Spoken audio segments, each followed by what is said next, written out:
महाबोधि महाविहार मुक्ति आंदोलन की बुलंद आवाज और निडरता के प्रतीक भंते विनयाचार्य को पुलिस द्वारा कथित रूप से फर्जी मुकदमों में फंसाकर जेल भेज दिया गया है। पिछले 3 दिनों से आंदोलन से जुड़े लोग उन्हें लगातार तलाश कर रहे थे, लेकिन कल दोपहर 1 बजे के करीब ये जानकारी सामने आई कि भंते विनयाचार्य को पुलिस ने गिरफ्तार कर लिया है और वे गया जेल में बंद है। अब सवाल उठता है कि उनकी गिरफ्तारी की असली वजह क्या है? क्या यह कार्रवाई किसी साजिश का हिस्सा है? इस वीडियो में हम आपको इन सभी पहलुओं से रूबरू कराएंगे। आपको बता दें कि महाबोधि महाविहार मुक्ति आंदोलन बीते 90 दिनों से अधिक समय से लगातार चल रहा है और हम इस पूरे आंदोलन की शुरुआत से ही वहां पर मौजूद हैं। इस रिपोर्ट में हम न केवल आंदोलन के अब तक के घटनाक्रम को बताएंगे, बल्कि यह भी खुलासा करेंगे कि भंते विनयाचार्य जी के खिलाफ यह षड्यंत्र किसने रचा। क्या इसके पीछे उनके अपने लोग हैं या फिर पुलिस प्रशासन या मनुवादी मानसिकता रखने वाले कुछ संगठनों की मिलीभगत है? इस रिपोर्ट में हम इन सभी सवालों का जवाब तलाशेंगे।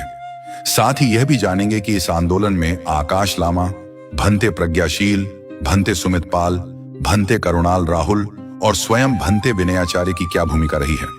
13 मई की रात को महाराष्ट्र से कुछ महिलाएं बोधगया पहुंची थीं, जो महाबोधि मंदिर परिसर का दर्शन करने गई थीं, लेकिन वहां उनके साथ कथित रूप से मारपीट और अभद्र व्यवहार किया गया।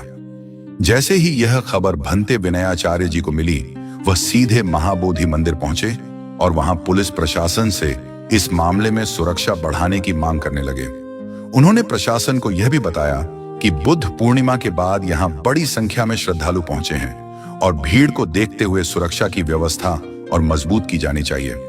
इसी बीच वहां कुछ स्थानीय लोग बाइक पर आए और पुलिस की मौजूदगी में मंदिर के बाहर जय श्री राम के नारे जोर जोर से लगाने लगे। यह पूरी घटना उस पावन भूमि पर हुई जिसे बुद्ध की ज्ञान स्थली माना जाता है।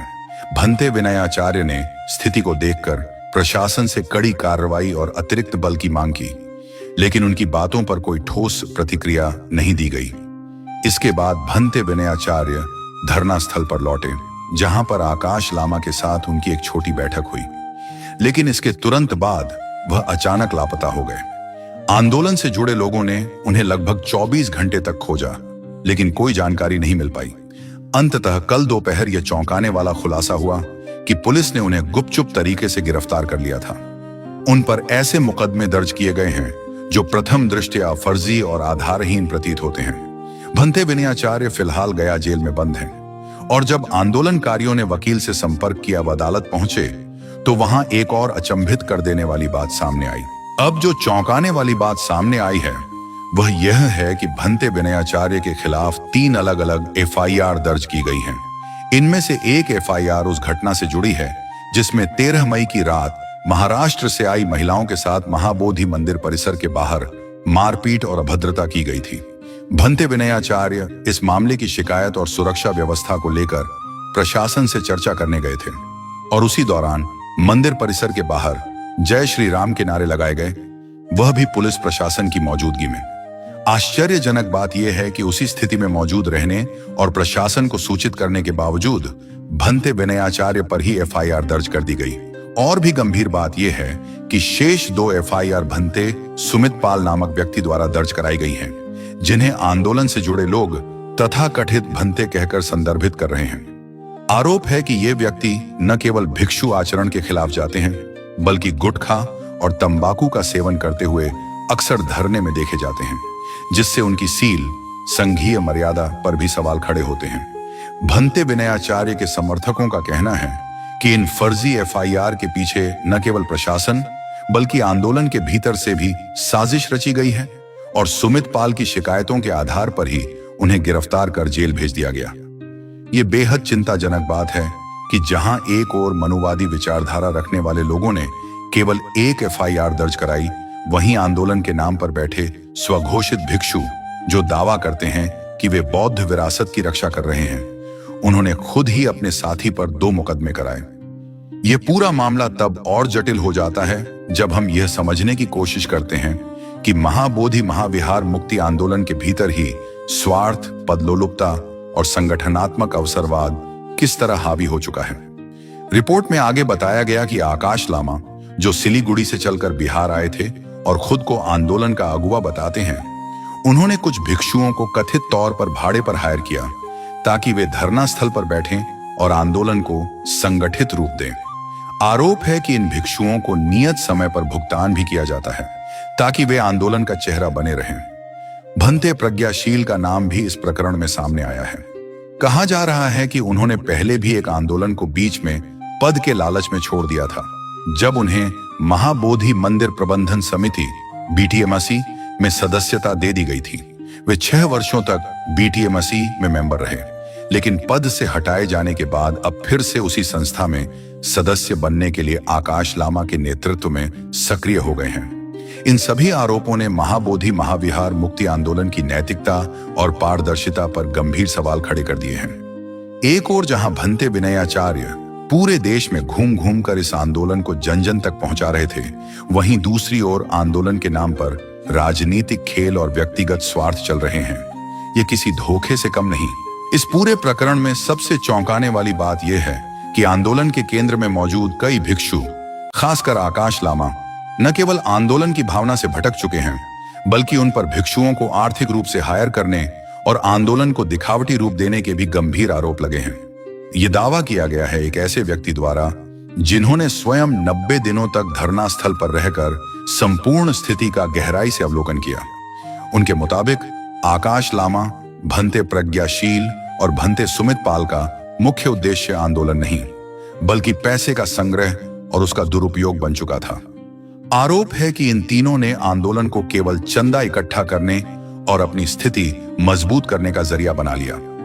जब इस बात की जानकारी भंते विनयाचार्य और भंते करुणाशील राहुल को हुई, तो वे भावनात्मक रूप से जुड़े हुए आंदोलन को सच्चे स्वरूप में आगे ले जाने के लिए मैदान में उतरे। भंते विनयाचार्य, जिन्होंने देश भर में भ्रमण कर आम लोगों को इस आंदोलन से जोड़ने का प्रयास किया, हर कोने में जाकर यह बताया कि महाबोधि महाविहार की मुक्ति के लिए संघर्ष जरूरी है। वहीं भंते करुणाशील राहुल, जो प्रशासनिक व्यवस्था और संगठन में दक्ष माने जाते हैं, आंदोलन स्थल की व्यवस्था बनाने में जुटे रहे। लेकिन जैसे जैसे भंते विनयाचार्य को इस बात का एहसास हुआ कि यहां लोगों की भावनाओं और आस्थाओं से खेला जा रहा है, उन्होंने धन के दुरुपयोग पर सवाल उठाए। उन्होंने स्पष्ट किया कि समाज जिन पैसों का योगदान कर रहा है, उनका सही और पारदर्शी उपयोग होना चाहिए। इसी सवाल उठाने के जुर्म में भंते विनयाचार्य को निशाना बनाया गया। उन पर 2 FIR दर्ज की गई, और वह भी आंदोलन के भीतर मौजूद कुछ लोगों द्वारा। आंदोलन के नाम पर चल रहे इस प्रहसन में भंते करुणाशील राहुल और भंते विनयाचार्य को एक तरह से प्रश्न पूछने की सजा दी गई। सवाल यह उठता है कि जब कोई व्यक्ति आंदोलन को दिशा देने, संगठन को साफ रखने और चंदे के पैसे का हिसाब मांगने की कोशिश करता है, तो उसके खिलाफ केस कर उसे जेल में डाल देना कहां तक न्याय संगत है। इसके पीछे की राजनीति तब और स्पष्ट होती है जब यह पता चलता है कि धरना स्थल की भूमि स्वयं प्रशासन द्वारा तय की गई थी और आंदोलनकारी प्रशासन की मर्जी पर बैठते और उठते हैं। यह दृश्य किसी स्वतंत्र और आत्मनिर्भर आंदोलन का नहीं, बल्कि प्रायोजित और नियंत्रित रणनीति का हिस्सा प्रतीत होता है। वक्ताओं ने यह भी कहा कि उन्होंने अनेक ऐतिहासिक आंदोलनों जैसे किसान आंदोलन, शाहीन बाग आंदोलन में भाग लिया है, लेकिन ऐसा आंदोलन उन्होंने कभी नहीं देखा जहां आंदोलनकारी सरकार के निर्देश पर धरना शुरू और खत्म करते हों। उन्होंने इसे सरकारी आंदोलन करार दिया। यही कारण रहा कि भंते विनयाचार्य और भंते करुणाशील राहुल ने आवाज उठाई और उन्हें जेल भेज दिया गया। उन्हें आंदोलन से बाहर करने वाला कोई बाहरी दुश्मन नहीं, बल्कि आंदोलन के भीतर मौजूद तत्व ही हैं। आकाश लामा, भंते प्रज्ञाशील और भंते सुमित पाल। दावा किया गया है कि यह सब आकाश लामा के इशारों पर हुआ, क्योंकि वह स्वयं को आंदोलन का सर्वोच्च नेता मानते हैं। सूत्रों के अनुसार आंदोलन को असली दिशा से भटकाने वाला सबसे बड़ा नाम आकाश लामा का है। आरोप है कि आकाश लामा ही इस आंदोलन के वास्तविक नियंत्रक हैं। उनकी मर्जी के बिना धरना स्थल पर कोई कुछ भी नहीं कर सकता, सांस तक नहीं ले सकता। कहा जा रहा है कि आंदोलन के नाम पर एक बड़ा फंड कलेक्शन हो चुका है और अब आकाश लामा स्वयं ही इस आंदोलन को समाप्त कर अपने गृहनगर सिलीगुड़ी लौटने की योजना बना रहे हैं। जब भंते विनयाचार्य और भंते करुणाशील राहुल ने इस कथित साजिश को समझा और आंदोलन के मूल उद्देश्य से समझौता करने से इनकार किया, तो उन्हें बोधगया से बाहर निकालने की योजना बनाई गई। परिणाम स्वरूप भंते करुणाशील राहुल को बोधगया छोड़ने पर मजबूर किया गया और भंते विनयाचार्य को फर्जी मुकदमों में फंसाकर जेल भेज दिया गया। यह कोई बाहरी षड्यंत्र नहीं था, बल्कि आंदोलन के भीतर ही मौजूद कुछ चेहरों का खेल था। भंते प्रज्ञाशील, भंते सुमितपाल और आकाश लामा।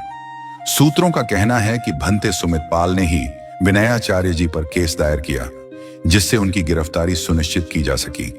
अब सवाल यह उठता है कि क्या यह आंदोलन सच में महाबोधि महाविहार की मुक्ति के लिए है या फिर केवल एक राजनीतिक ड्रामा बनकर रह गया है? और यह सवाल तब और गंभीर हो जाता है जब देखा जाता है कि बुद्ध पूर्णिमा जैसे पावन अवसर पर बिहार के राज्यपाल स्वयं महाबोधि महाविहार में जाकर बुद्ध प्रतिमा के सामने पर्दा डालकर शिवलिंग की पूजा करते हैं। उस स्थल पर जो भगवान बुद्ध की ज्ञान स्थली है, वहां पर एक अलग ही धार्मिक एजेंडा चलाया जाता है और उसी समय धरना स्थल पर बैठे आकाश लामा तथा कथित तौर पर अंधविश्वास और पाखंड के खिलाफ आंदोलन कर रहे होते हैं। क्या यह एक विडंबना नहीं है? अब समय आ गया है कि जो लोग सच में बोधगया को आजाद देखना चाहते हैं, वे भंते विनयाचार्य और भंते करुणाशील राहुल जैसे सच्चे संघर्षकर्ताओं का समर्थन करें। साथ ही उन चेहरों को बेनकाब किया जाए जो आंदोलन के नाम पर समाज को गुमराह कर रहे हैं, लोगों की भावनाओं से खेल रहे हैं और आर्थिक शोषण कर रहे हैं। अगर आप सच में बुद्ध की ज्ञान स्थली को मुक्ति दिलाना चाहते हैं, तो अब चुप मत रहिए। भंते विनयाचार्य और करुणाशील राहुल जैसे सच्चे साधकों के समर्थन में अपनी आवाज बुलंद कीजिए। इस वीडियो को ज्यादा से ज्यादा शेयर कीजिए ताकि सच्चाई दबाई न जा सके और हर वो चेहरा बेनकाब हो जो आंदोलन के नाम पर समाज को गुमराह कर रहा है। ध्यान रखिए, एकजुटता ही परिवर्तन की शुरुआत है।